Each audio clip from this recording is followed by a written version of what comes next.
भगवान ने एक चीज हम सबको बराबर दी है, चाहे वो नरेंद्र मोदी जी हो, मुकेश अंबानी जी हो, आप हो या मैं हूं, वो है दिन के 24 घंटे।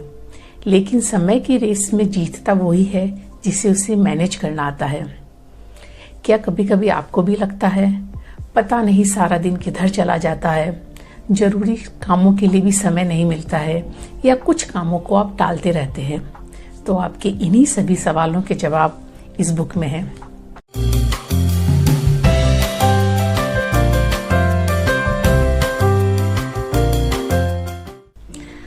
Hello friends, I hope you all are doing good. आज मैं जिस बुक का रिव्यू करने जा रही हूँ वो है ईट दैट फ्रॉग। इस बुक को ब्रायन ट्रेसी जी ने लिखा है। He did not start well in his career. वो पढ़ाई में अच्छे नहीं थे। उन्होंने ग्रेजुएशन के बिना ही अपना स्कूल छोड़ दिया था। कुछ वर्षों तक उन्होंने लेबर का जॉब किया और जब उन्हें लेबर का जॉब मिलना भी बंद हो गया तो उन्होंने door to door commission basis पर सेल्स करना शुरू किया। बट अनफॉर्चुनेटली वहाँ पर भी उन्हें ज़्यादा सफलता नहीं मिली।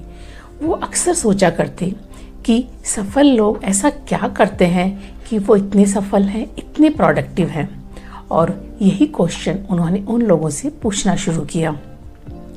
उन्हीं सभी सवालों के जवाबों में एक जवाब बहुत कॉमन था और वो था टाइम मैनेजमेंट। उन्होंने टाइम मैनेजमेंट पे रिसर्च करना शुरू किया, उस पर बुक्स पढ़ना शुरू किया और अपने इसी एक्सपीरियंस को उन्होंने 21 पॉइंट्स के द्वारा इस बुक में बताने की कोशिश करी है। I have summarised few of them here. सबसे पहले तो हमें ये पता होना चाहिए कि हम करना क्या चाहते हैं, क्योंकि क्लैरिटी पहले आती है, सफलता बाद में मिलती है। कन्फ्यूजन की स्टेट में भी हम कई बार कामों को टालते हैं। Second, plan your day in advance.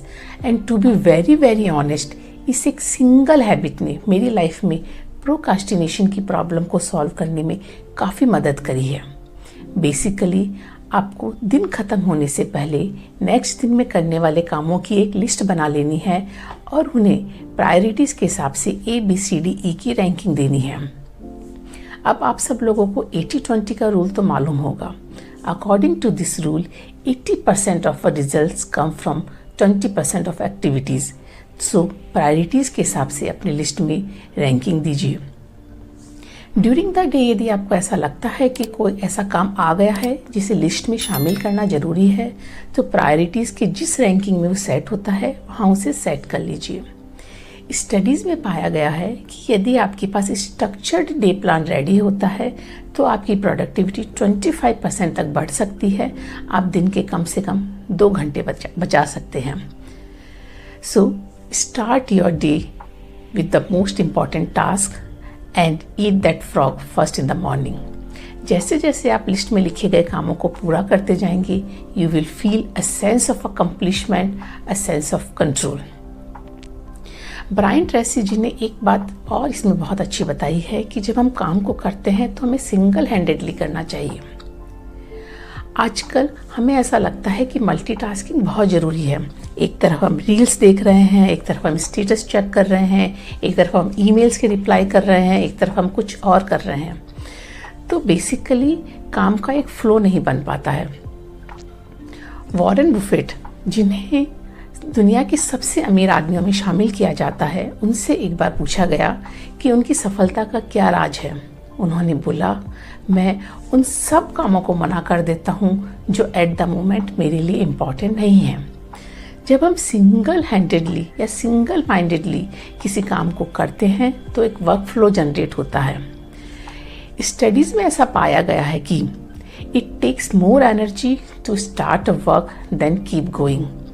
यदि हम बार बार काम को छोड़ते हैं, फिर से करते हैं, फिर से छोड़ते हैं, फिर से करते हैं, तो स्टार्ट करने के लिए हमें एक फिर पुश देना होता है, एक एनर्जी लगानी होती है, जिससे काम को करने का ड्यूरेशन बढ़ जाता है। Learn to procrastinate creatively. Yes, आपने सही सुना है, हमें एनी हाउ प्रोकास्टिनेट तो करना ही पड़ेगा, because there is never enough time to do all the things, but there is always enough time to do the important things. But a प्रश्न ये आता है कि हमें किन कामों को करना है और किन कामों को टालना है। तो आप 80-20 का रूल अप्लाई कीजिए, ABCDE का मेथड अप्लाई कीजिए और अकॉर्डिंगली डिसाइड कीजिए कि आपको कौन सा काम अभी करना है और कौन से काम को आप टाल सकते हैं या कुछ समय बाद कर सकते हैं। Monitor your time and this is very effective. हम सबकी ये शिकायत रहती है कि पता नहीं पूरा दिन किधर चला जाता है, तो ये आपकी एक एक्सरसाइज आपके इस रहस्य से पर्दा उठा देगी। कुछ दिनों पहले मैंने एक एक्सरसाइज की थी। इसमें मैंने 1 वीक तक अपनी सारी एक्टिविटीज़ को और उस पर स्पेंड किए जाने वाले सारे समय को नोट किया। 1 वीक के बाद जब मैंने अपनी इस लिस्ट को एनालाइज किया तो मैंने पाया कि किन एक्टिविटीज़ को मैं हटा सकती हूँ, किन एक्टिविटीज़ पर मैं अपने टाइम स्पेंड को कम कर सकती हूँ। इस एक सिंगल एक्टिविटी ने मुझे काफ़ी खाली वक्त दिया और उसमें मैंने नई नई स्किल्स को सीखना शुरू किया। तो अपने वर्क लाइफ में, अपनी प्रोफेशनल लाइफ में, अपनी पर्सनल लाइफ में सारी एक्टिविटीज़ को एनालाइज कीजिए। आप किस किस एक्टिविटीज़ पे कितना कितना समय देते हैं उन्हें उसे एनालाइज कीजिए। किस को एलिमिनेट कर सकते हैं, किस एक्टिविटी पर अपना टाइम कम कर सकते हैं, ये सब आप एनालाइज कीजिए। इससे आप काफ़ी इफेक्टिवली अपना टाइम मैनेज कर पाएंगे। स्टडीज़ में यह पाया गया है कि आम आदमी औसतन 2 घंटे 30 मिनट सोशल मीडिया पर बिताता है और दिन में कम से कम 58 बार अपना फ़ोन चेक करता है। So technology is a terrible master but it can be a wonderful servant. Technology को इफेक्टिवली यूज कीजिए ताकि आप अपने समय को बचा सकें। इस बुक में काफ़ी छोटे छोटे हैक्स दिए गए हैं जिससे आप टेक्नोलॉजी का अच्छा यूज़ कर सकते हैं, उसकी टेम्पटेशन को कम कर सकते हैं। मेरे हिसाब से ये बुक काफ़ी अच्छी है, काफ़ी प्रैक्टिकल है और काफ़ी छोटी बुक है। अराउंड 115 पेजेस की ये बुक है। मैंने टाइम मैनेजमेंट पे काफ़ी बुक्स पढ़ी हैं, काफ़ी अच्छी अच्छी बुक्स पढ़ी हैं। ये भी काफ़ी अच्छी बुक है। I will highly recommend you to read this book if you are looking for a good book on time management. With this note, I am signing off. Stay tuned for the next book review. Thank you so much.